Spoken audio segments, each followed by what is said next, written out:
सखी पातर बेलना जैसन हो गई पातर पियवा मोर रोज मारो है रतिया में कर दर्द बड़ी जोर। सखी पातर बेलना जैसन हो गई पातर पियवा मोर रोज मारो है रतिया में कर दर्द बड़ी जोर। केहू आबै नहीं बचावे कर दे है रोज भोर रोज मार है रतिया में कर दर्द बड़ी जोर।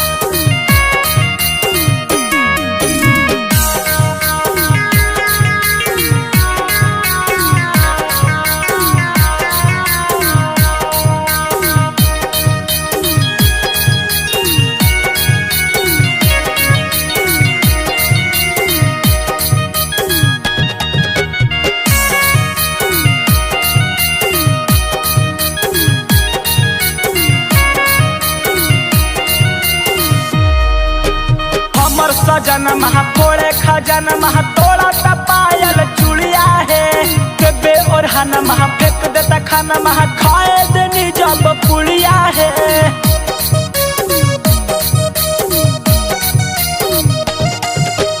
हमर सजन महा फोड़े खजन महा तोड़ा तपायल चुड़िया है बेबे और हन महा फेंक देता खाना महा खाए देनी जब पुड़िया है।